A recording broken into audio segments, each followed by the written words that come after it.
Thank you so much for joining us.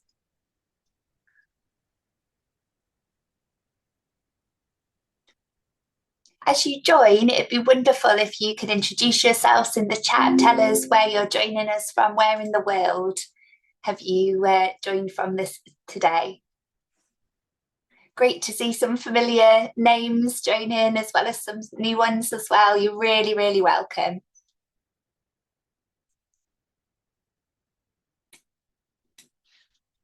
We'll just take a few moments to allow people to get settled in.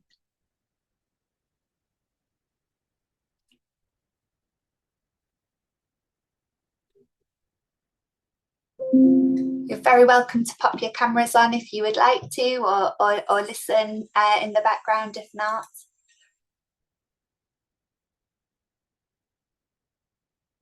Welcome, Stacey.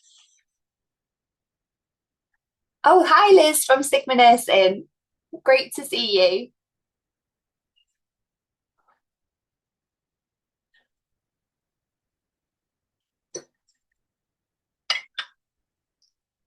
Good morning. Welcome, welcome, everyone.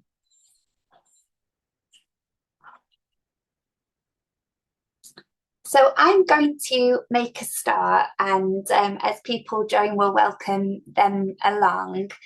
It's so wonderful to see you all here today. My name's Gemma Stacey, and I'm the Programme Director of Nursing Now Challenge.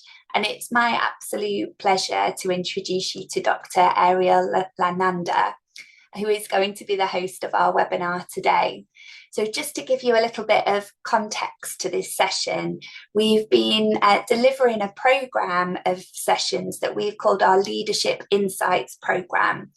And this is a programme where we've invited some really inspirational speakers from across the world to give our community insights into some of the key leadership topics that you have told us you are interested to hear more about. And based on how successful these insight sessions are, we'll use that information to develop more in-depth resources and more opportunities to develop in these spaces together moving forwards. So today's session is going to be a very interactive one. Ariel has going to bring to us some insights and some knowledge and experience, but he's very much creating an opportunity for all of us to engage in a dialogue today. So to discuss, to debate, to question, and to learn together. And in the true nature of Nursing Now Challenge, we recognise that when we join these calls, these webinars, we join from every part of the world, and our experiences and our insights are equally welcomed and valued. And really importantly, we recognise the places and spaces that we're practicing in as nurses differ greatly. So we really hope that it creates an opportunity for us to learn from each other and really gain that understanding of how what we're sharing with you today applies in your context and in your setting. And that really does add to the richness of the conversation and the learning. So let me tell you about Ariel before I hand over to him. So Ariel and I met right back in 2020, first of all, and I was working at the Florence Nightingale Foundation at the time. And Ariel and I crossed paths because we were really conscious that there was a whole group of internationally educated nurses that were being recruited from across the world during that period of time who were not having the greatest experience of transitioning to the UK health system, particularly because it was the point where COVID was at its height, and the concerns for the safety and well-being of international nurses was even more so than our domestically trained.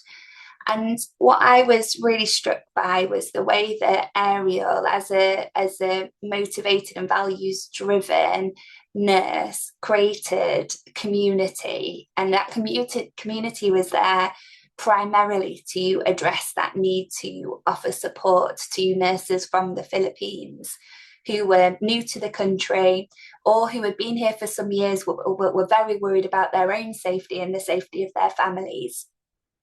And what I saw through that community that was created wasn't just support, it was activism. So Ariel was able to organise this community to raise awareness of these very unique and specific challenges at every level. So within organisations, across health and social care, within regions, and at a national level. But one of the other things that really struck me about Ariel was that he recognised that the power of these communities would be really felt if they could work as an alliance. So the Filipino Nursing Association UK was one great alliance, but when we join that together with other diaspora groups, this is when we can get real movement and real change. And there has been tangible change as a result of the way in which Ariel has organised that community and led that community. And there are many, many other things that Ariel has succeeded in. But I think for me, when we were thinking about the Leadership Insight sessions and how you can create change very much from the ground upwards through that sense of community, I felt that that was something that would be really valuable to us at Nursing Now Challenge. So I'm so pleased, Ariel, that you were able to join us today. I'm really looking forward to today's session. We'll very much welcome you all to join. So please do pop questions in the chat or pop your cameras on, raise your hands. There'll be opportunities after Ariel has spoken to us for you to start that conversation. Over to you, Ariel. Thank you so much, Gemma, and good morning, colleagues, and a very warm welcome. Just checking the technology. Can you hear me well? Thank you. Delighted and honored to be here. The title of our webinar is Leading Beyond Borders, Community, Influence, and Impact. What we mean by beyond borders is all about listening. It's all about collaboration and system leadership. And that's what we're going to focus on this webinar. The community, what we mean by that is all about building the relationship, as what Gemma mentioned. It's all about that inclusion. It's all about that partnership. We cannot really stand alone or serve in isolation. The influence, I will be talking more about how to motivate and inspire transformational leadership. I will not be focusing on types of leadership and the qualities. I will be focusing more on the skills because I teach in the master's program in the leadership. It's a 1-year course. We only have 1 hour. And I'd like, as what Gemma said, I don't want you to be bystanders or just passive listeners. Please do interact, and ask questions. I don't have PowerPoint slides, but I have few Mentimeter questions. And finally, when we mean by impact is it's all about the application of that knowledge and that leadership skills. And I always say this to my students and to my staff, that knowledge is dead unless it is shared and translated into better patient outcomes and staff experiences. And that's what this webinar is all about. Thank you. And Maxine, are you able to share my Mentimeter slide, please? So colleagues, for those who are not familiar with Mentimeter, it's very easy. It's very safe app to use. You can either scan the QR code on the screen or just go to your search on your device and then just type the Mentimeter and then use the code on the screen. But I think it's easier to just scan the code. So my first question to you is, who is the best leader you've known? We'll give you 30 seconds to answer, and hopefully technology will play with us. And I'd like to make this webinar very, very informal. So please be yourself and interact, ask questions as we go along. Hopefully we can see some responses. It seems like 8 people responded, but the response is not showing on the screen.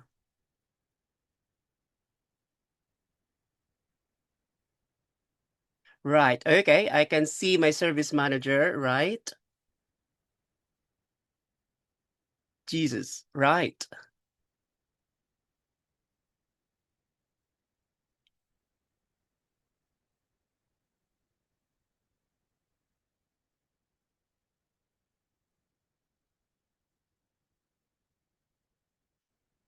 Nelson Mandela. I remember one of my favorite quotes from Nelson Mandela is when he said, we can use education as a weapon to conquer the world. And I believe that. And I use that every now and then in my lecture, my dean. All right. So, what do you think why people, Professor Gemma Stacy? Indeed, indeed. Um, so why do you think people follow these leaders? People follow these leaders maybe because they are paid by these leaders, because these leaders employ them. Some leaders coerce their followers. But for me, the biggest challenge of a leader is to convince and motivate followers. Because for me, you cannot call yourself as a leader if you do not have followers. And that's our challenge. How can we inspire, motivate people to believe in us and to follow us? Now, here's my question to all of you. When you lead an organization, a community, or a group, where do you position yourself as a leader? Is it at the front? Is it in the middle? Or is it at the back? Either type your answer on the chat box or just unmute your microphone and let's explore that. Where do you position yourself as a leader? Do you lead at the front, in the middle, or at the back?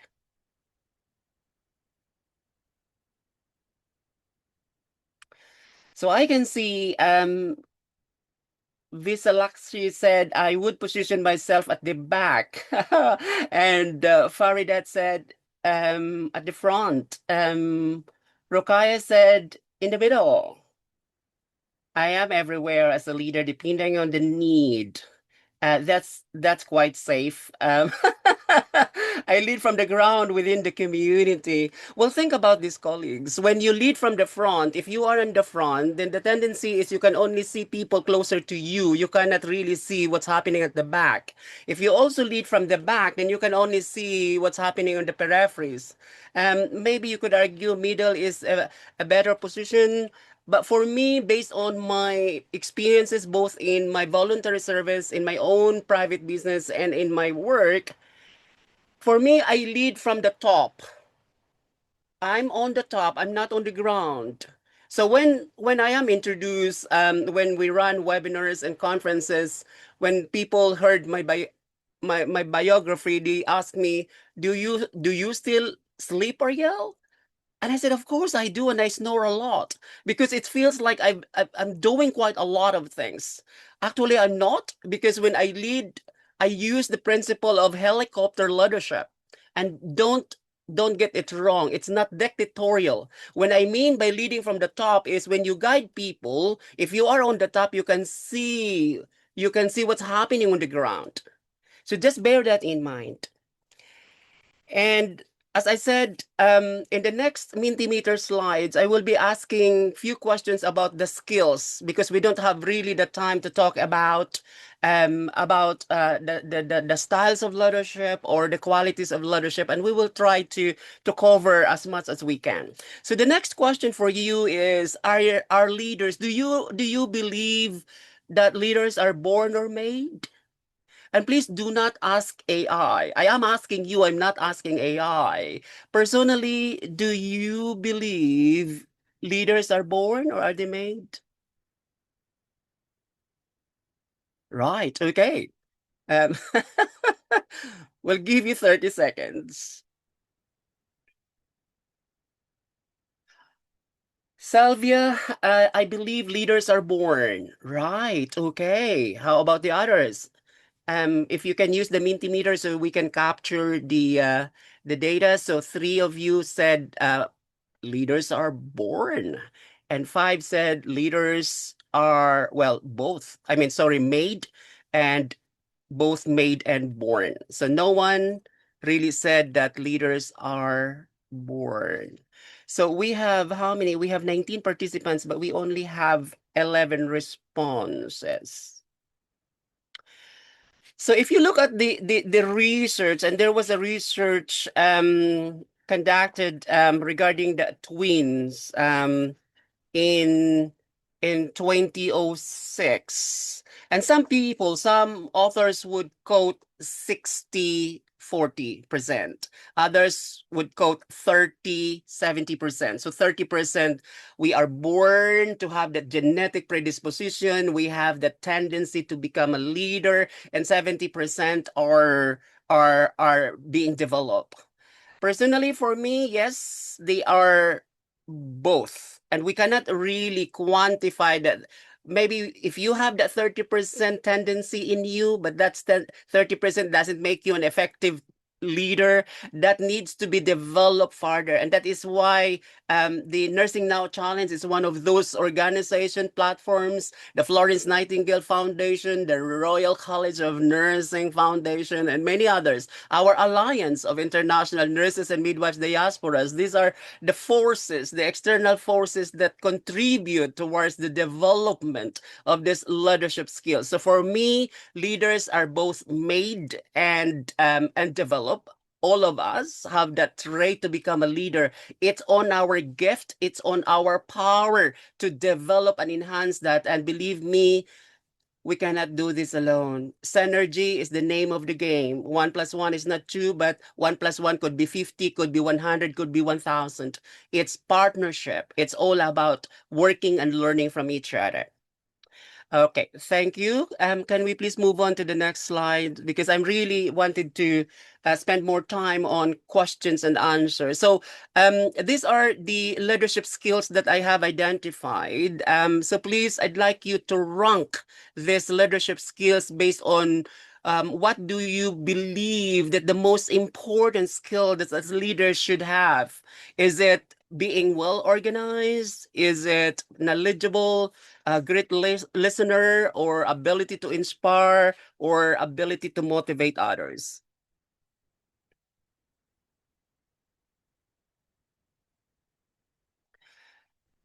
All right, okay, 12 responses. Let's wait for 30 seconds. This is very interesting. And let's try to debate the rational. Most people put knowledgeable on the top. Right, okay. Ooh, great listener is taking over. Right. Okay, so it looks like we've got a winner. So number one, collectively, you agreed. For any reason, I cannot see well organized. There's no response for well organized. Is that white? It probably quite clear on my screen. But anyway, so number one is great listener. And I am with you. I remember what Dalai Lama has said. Dalai Lama said, if we listen, we might learn something new. If we speak, we're just repeating what we already knew. So remember, people will follow you because they believe that there's benefits from following you. They believe that you can help them. You can improve them. They believe that you can represent them. So when thinking of organizing, leading a group organization, the first thing that leaders should think is all about the benefits, the impact on those followers. And I remember Professor Michael West, he said, listen with fascination. I'm sure some of us are familiar with that ABC framework, the leadership in healthcare in the United Kingdom. I am an educator, and, and everything we do, we always put our learners as part of the process. So I always say, training needs analysis. I remember my senior educator came to my office one day and said, Ariel, we are running an orientation program for the internationally educated nurses. Here's the content of the program. And when I look at it, I said, oh, this is interesting. Who decide what's included in the program? Have you asked the internationally educated people themselves? And they said, no, Ariel, no. We've been working in this area for 5 years, so we know exactly what they need. And I said, get out. Get out of my office. Ask the internationally educated nurses and come back to me after you have asked them. Because for me, it's all about the training needs, making sure that as leaders, we meet the need of our people. Otherwise, nobody will follow you. There, when we set up the Filipino Nurses Association UK at the height of COVID-19 pandemic, it was in response to the call for help.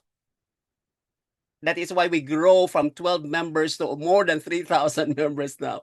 And as what Stacey said, when we were standing alone, we were alone. Now there are 34 official members of the International Nursing Alliance and Midwives Diasporas in the United Kingdom. So for me, it's that great listener is the most important thing. And if you look at the 7 habits of highly effective people by Dr. Stephen Covey, one of the habits is very clear.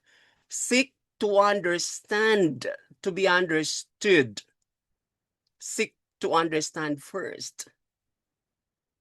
To be understood. And colleagues, remember when we ask questions, sometimes we are so impatient that we do not allow people to answer our questions and then we answer our own questions. Don't. Give them time, give them space. The second for me is the ability to motivate others. For me, not even eligible, because as I said, when I lead on the top. I have expert people on the on the ground. They are very knowledgeable, they're subject expert, they can do that. I'm not saying that I should not be knowledgeable. No, what I am saying is, first, I must listen as a leader. Second, I must able to motivate so that people will believe in me. You cannot lead alone. You have to bring your people and your service forward with you. And you need to motivate others. Third for me is knowledgeable. Yes, I believe that we cannot serve from an empty cup. Of course, for people to believe us, to trust us, we need to be knowledgeable. That is why I will never ask my staff to do things that I cannot do. So it must be there. And number 4 for me is well organized. Well organized. As a leader, again, this is one of the 7 habits of highly effective people. It's habit number 3. Put first things first. What I mean by that is, first, put big stones first before the sand and the pebbles and the gravels. So when I wake up in the morning, I ask myself, Ariel, what are your big stones today? It's all about being well organized. And yes, I agree with you. Inspirational speaker is the bottom of the list. I'm not saying that it is not important, because we need to inspire, but it's not all about talking and talking. And excuse my language, there are people that they're very good in talking. Like me, I can talk for England, for United Kingdom and the Philippines, but there must be a substance. Not only that you can speak, you can talk, but all of these ingredients should be there and must be there. I'm conscious of time, so we will move the slides forward. Now, here's the question for you, and be honest. Are you a leader? Do you believe that you are a leader? Yes or no, or not sure?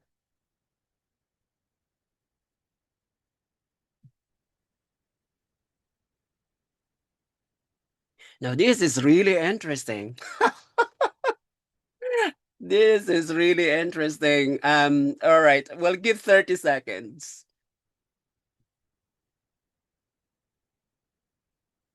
Sylvia, thank you. I believe I am a leader. And that is very important. For you to convince people, you need to speak with conviction. You need to believe in yourself first. And this is true with interview. I interviewed thousands of people. And for the applicants to convince me, they need to convince themselves first, meaning they believe in what they are saying. So first thing first, we need to believe that we are leaders. And according to evidence, there's that 30%, 40% that we are born with that kind of trait, right? So it's there. All of us are leaders. It's up for us to develop that, right? And enhance that. And attending this webinar is one of those many things that we could do. So please continue attending webinars organized by Nursing Now Challenge and other organizations. What is interesting for me is there are two people in the call that says, not sure. Not sure whether you are a leader or not. Of course you are. You are a leader. And again, after the webinar, I'm very happy to network with you, to connect. I can put my email address in the group chat or contact Gemma and colleagues from Nursing Now. I'm very happy to network and connect with you if you're interested to develop and to search and to redefine your perspective, whether and to believe in yourself that actually, yes, you are a leader.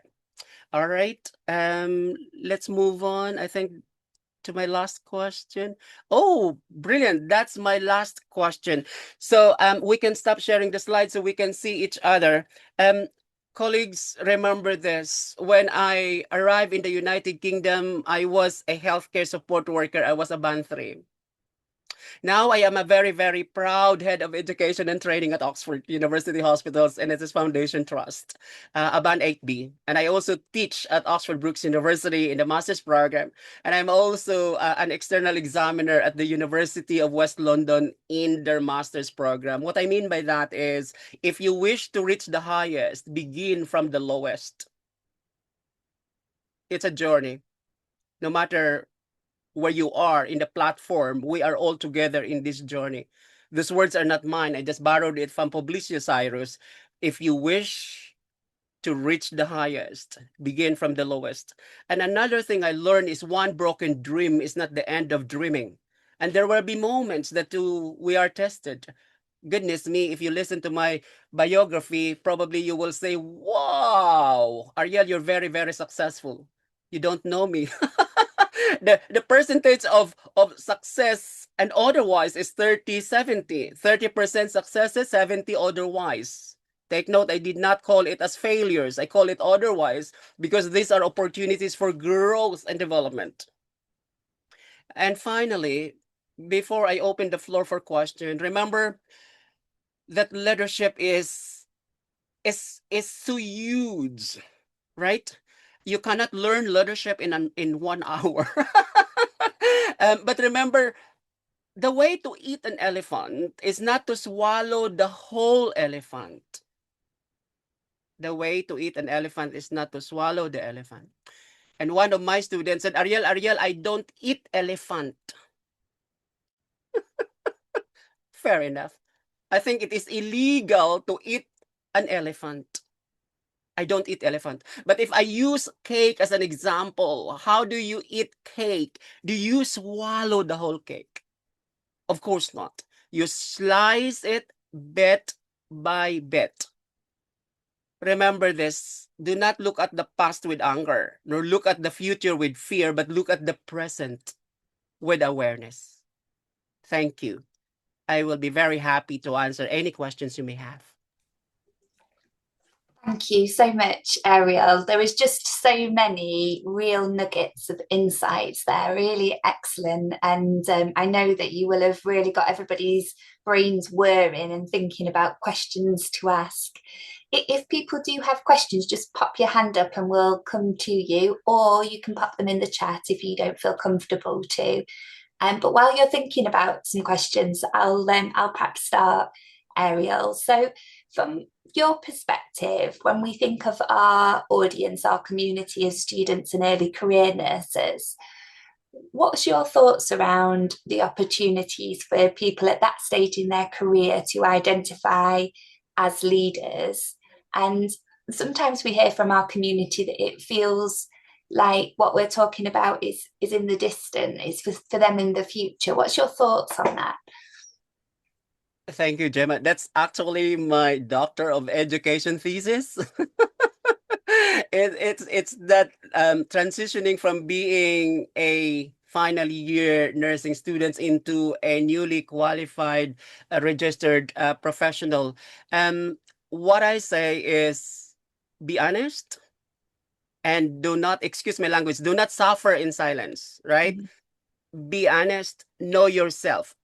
Do that traffic light self-assessment, right? And do the SWOT analysis. And then on the first day, when you start your work, you will be allocated to a named mentor. You will have this supernumerary period, and it varies from organization to organization. That is a golden opportunity for you to really tell your mentor, your assessor, your supervisor, what are your training needs and what are your educational needs, and start leadership from that early stage of your career. Do not wait until you're head of education. That's right.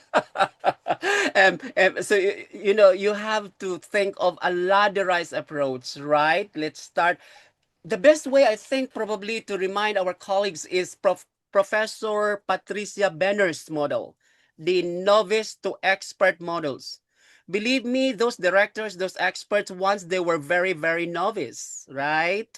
They started from nothing. So Patricia Benner is very clear that we all start as a novice, becomes an advanced beginner, and then you become, you know, proficient towards, you know, the expert stage. It's a continuum. But as I said, you cannot do this alone. No, if you believe that you can do this alone, well, I'm not convinced. You can't. You really need allies. You need people around you. Remember, there are two types of motivation. The external motivation are the external forces that will drive you to do more. But another type of motivation is the internal motivation that comes from within us. In the United Kingdom, we have this old saying that says, I can only bring the horse to the water, but I cannot force the horse to drink. What I mean by that is, I came in the United Kingdom for 25 years now. I have a best friend who's band 5 until now because he said, Ariel, thank you very much. I love my job. I love being band 5. I don't want to progress. Salute. I'm not saying that that is a bad thing to do. No, it's a personal choice. And that is why you need to do your own self-assessment. So it's a long-winded, it's a long-winded answer, Gemma. But what I am saying is, don't be afraid to speak up. Yeah. Tell someone. And I guess listening to you, there's something, Ariel, about that self-awareness piece. So really understanding where your strengths are, your motivations and ambitions, but also where your development areas are, your blind spots that you are going to need those people around you to support you with. Indeed, indeed. And while others are thinking, when I remember when I was the head of the diabetes service in Oxford, my plan was to become a nurse consultant. But when I was appointed as the head of education, that plan shifted into a doctor of education. So what I mean by that is have a plan, that's good, but be prepared to change that plan because it changes all the time. Yes, yeah, absolutely. And responsive to opportunities as well. Again, just an encouragement for people to ask questions. If you, Marie's just popped your camera on. Marie, is that your way of showing us that you've got a question for Ariel? I'm just going to try and find my hand, Gemma, but you got me to it too quickly. Don't worry, you can bypass that. Thank you very much for a wonderful session. Sorry, I joined it a bit late, Ariel, so forgive me if you've actually covered this, but I was amazed to hear about, you talked about how, you know, the power of listening and that you started with a small community and now you're 3,000, which is such a fantastic success of connection. I'd love to know, what do you find are the themes that have emerged when you're speaking with your colleagues that are coming through? Are there some key themes that they're looking for in terms of being able to really find their space and their voice in the workplace? Thank you, Marie. Most important theme, really number one is sense of belonging. And that reflects also to the ABC framework of Professor Michael West. When he started with A as an accountability, and B as a belonging, and C as the contribution, I rearranged that model. In my leadership, I always start with B because I believe that that must be satisfied first. People must feel that they are insiders rather than outsiders. They must feel that they belong. That's the very important thing. And then I move on with the C, not the contribution, but I start with competency. We need to make these people competent and then go back to A, which is accountability, autonomous practice. So in answer to your question, first thing first is you need to create a safe space for people to feel they belong. That's first. Second, once they are comfortable, then you start exploring what are the needs. And the common needs of people is mental health and well-being. That is why we're big time in pastoral care. And thank you to Florence Nightingale Foundation, and Gemma was part of that project when we provided pastoral care to people. You know, when people are new in the environment, they are not interested about your policies, your protocols, your guidelines. No, they're interested about how to contact their family. What happened if they die in this foreign land? They're interested about their soy sauce, their vinegar, you know, the ginger. What are those basic things? And that, again, going back to Maslow's hierarchy of needs. So belongingness, pastoral care. And the third is once people are more settled, it's the career development and the career progression of people. And leadership is at the heart of that. And remember that for internationally educated nurses, certainly in the United Kingdom, they come in the country and not as a newly qualified. Many of them have wealth of experiences both in academe and in clinical practice. I was a director of nursing in the Philippines. I was a chief nurse in the Philippines. But when I arrived in the UK in 2002, my first job was a healthcare support worker. That's fine. That's part of the process. I hope I answer your question, Marie. I have a very long list, but you know, those are I love it. I think that's so helpful. Thank you very much, Ariel. I love that notion of belonging and that sense of, you know, finding a safe space to talk about those basic, fundamental senses of belonging. So I love it. Thank you very much indeed. Really, really helpful. Thank you. Thank you, Gemma. Thank you. Great question, Marie, and thank you, Ariel.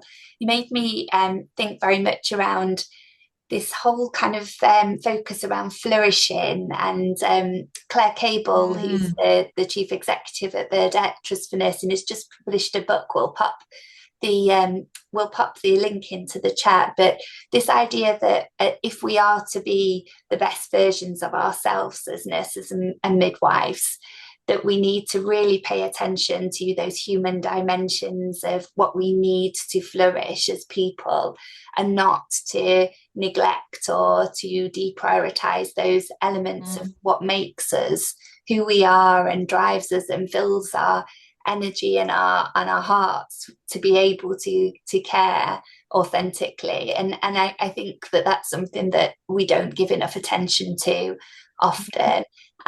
So we'll pop that resource in there. We do have a book club coming up in the next few months where Claire and her co-author will share more insights into that particular text. But it's something I think we need as a profession to pay a lot more attention to, those very kind of fundamental human needs. Indeed. Any further questions or comments, reflections?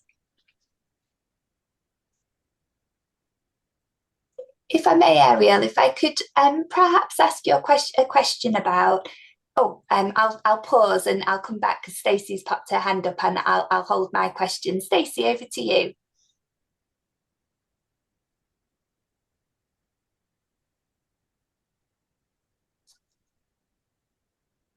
We can't hear you, Stacey.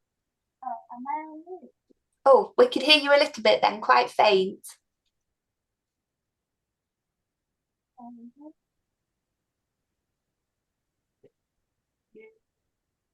How about now? Can you hear me? We've got you, Stacey. Go ahead.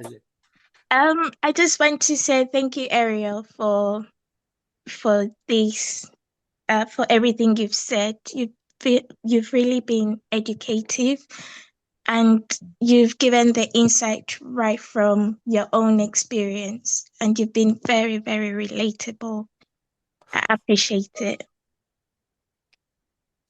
Thank you, Stacey. That's really kind of you to share that feedback. I agree. I think Ariel brings lots of these theoretical concepts to life through his own experiences and actually the lived action of these things. We're very grateful for sharing that.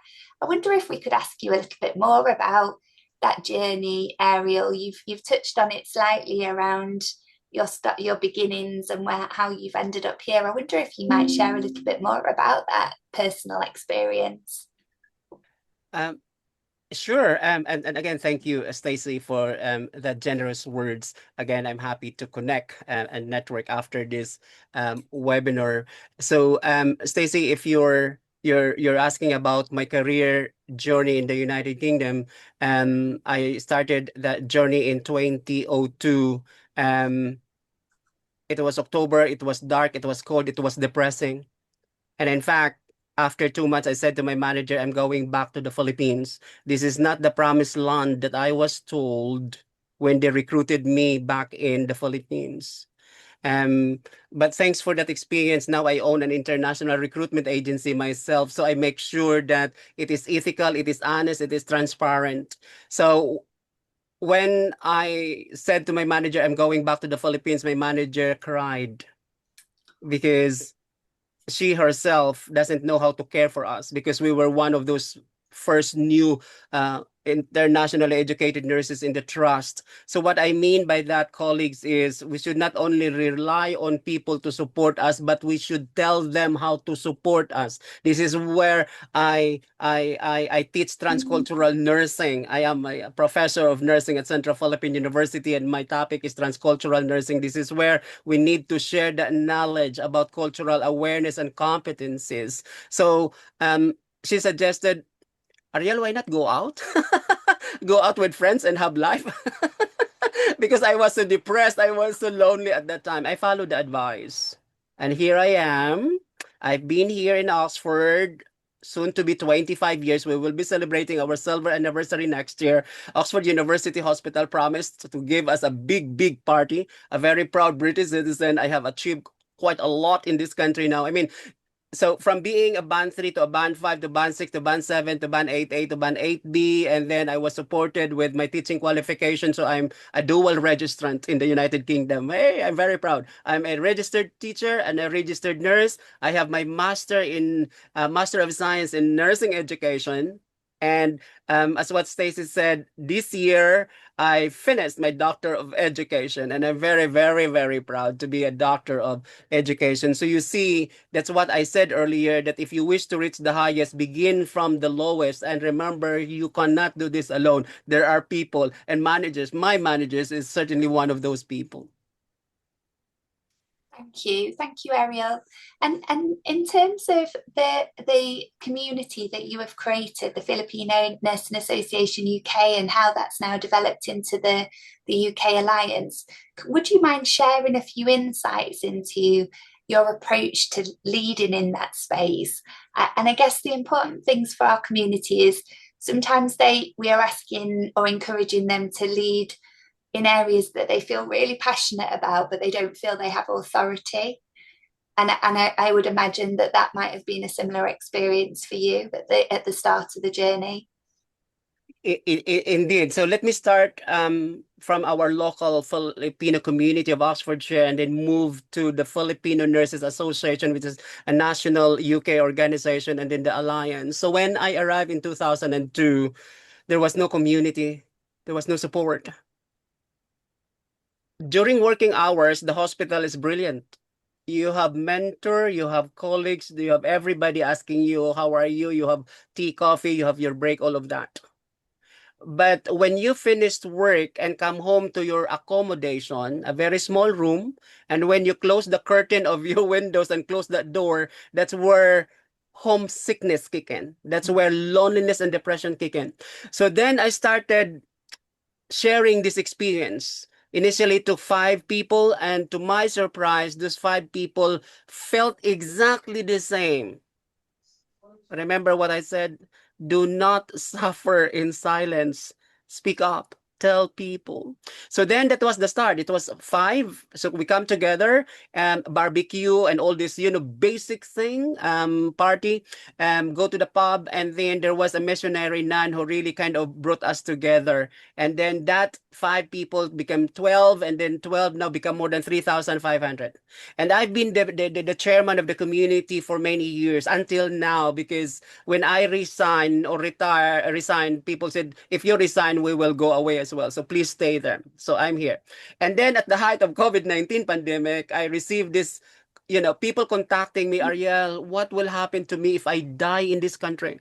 And that the first 2 deaths of healthcare workers was here in Oxford, and certainly in our hospitals. And at that time, I wanted to say, "Leave me alone, leave me alone. What will happen if I die in this country?" So because I cannot really answer this question, so then we reach out to few like-minded people. Francis Fernando is one of those who really kind of put together, and then others, and then.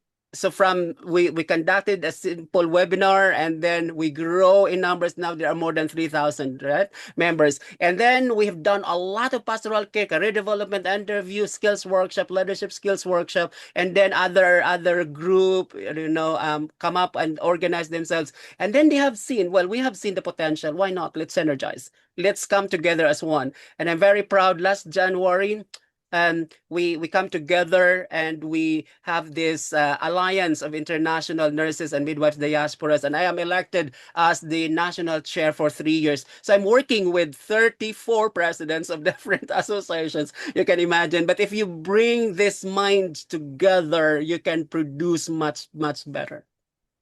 Amazing. Thank you, Ariel. And what would you say has been the change that you've been able to influence as a result of that collective power that you described there?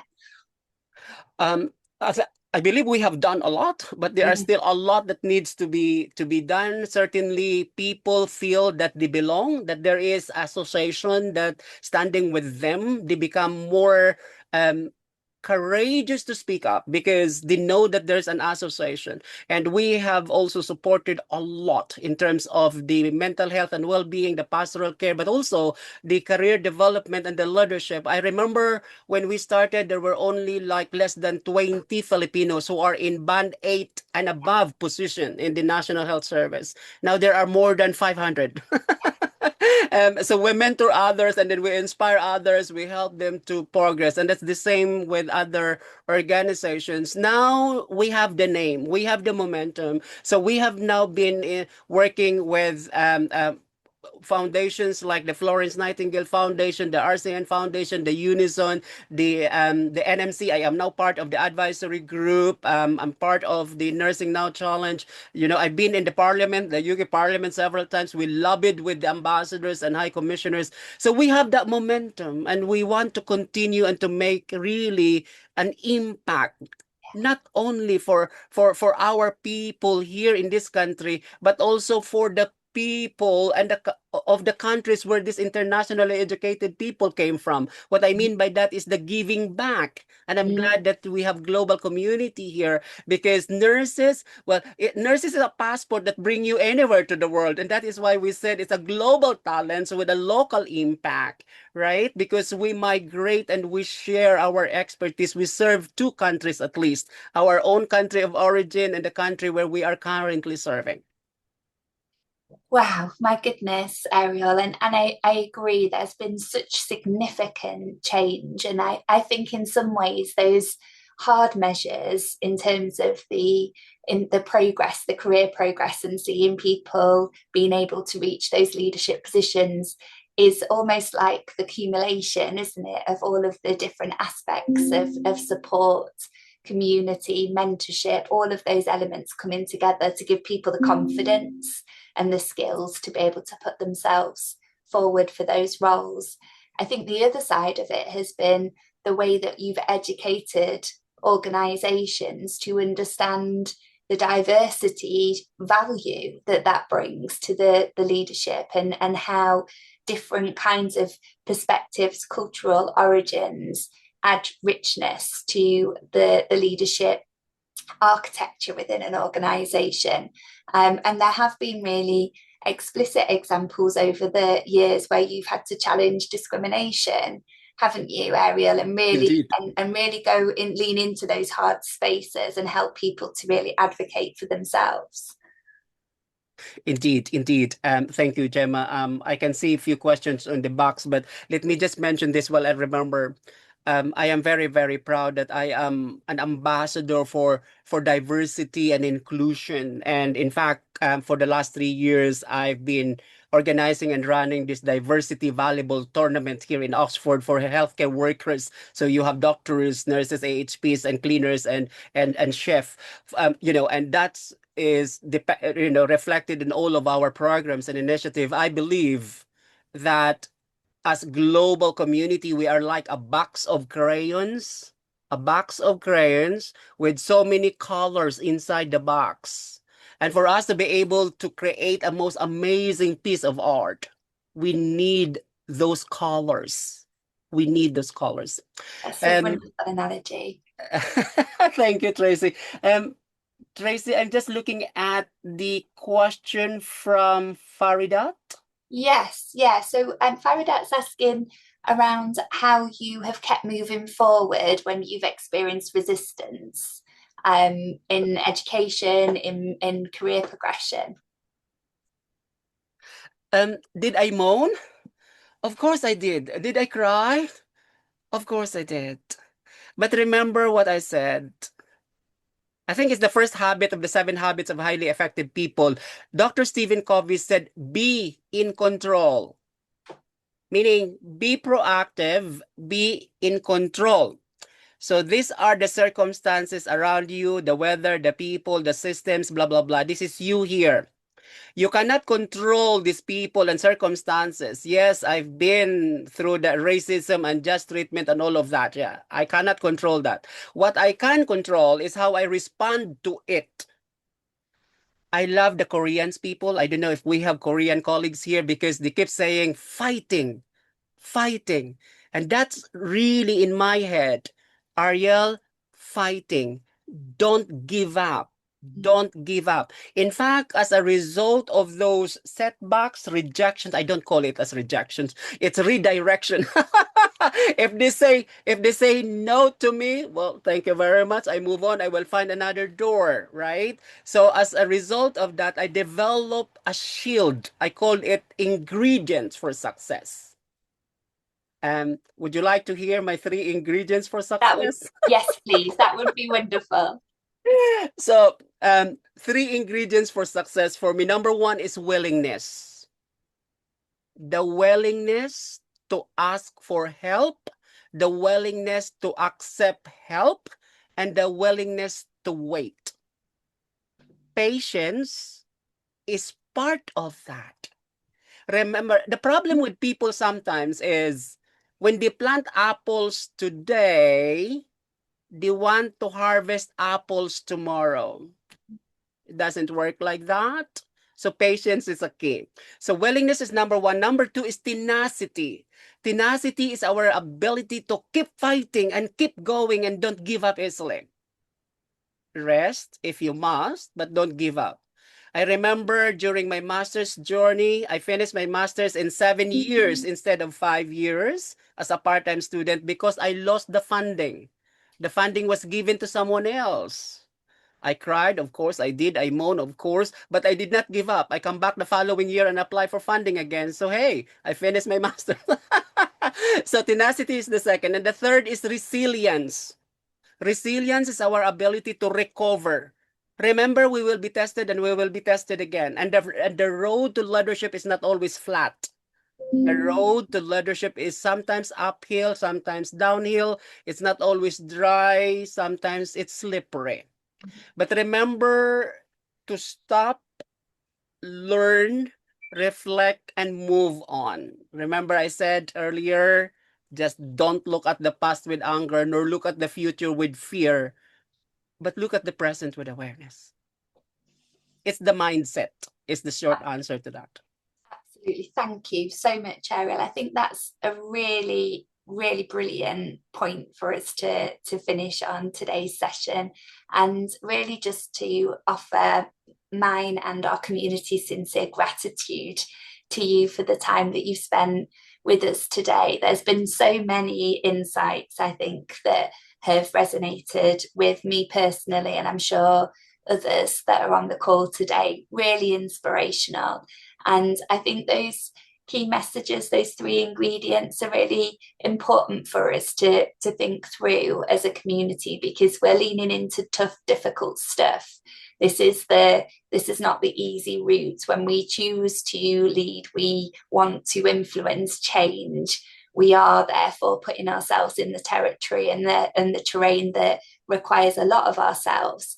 And I think the message that I've taken from your speech today, Ariel, is thinking about your people, your community, who supports you on that very formative level, that very human level, but also those that can open doors and advise and mentor you as well. Thank you, everybody, for joining us today. Thank you for those of you that have offered insights and questions. We hope that you found today's session interesting. You will be receiving a very short evaluation that we would encourage you to complete, just so we can understand if you would like more of this type of opportunity moving forwards from Nursing Now Challenge. And also you'll receive a certificate of attendance if you complete that, which is always wonderful, isn't it? So really great. Enjoy the rest of your days at whatever point you've joined us in your days. And thank you again, Ariel. It's been really wonderful to spend this hour with you. My pleasure. And thank you so much, colleague. Nice meeting you, and please get in touch. Take care. Take care. Bye-bye.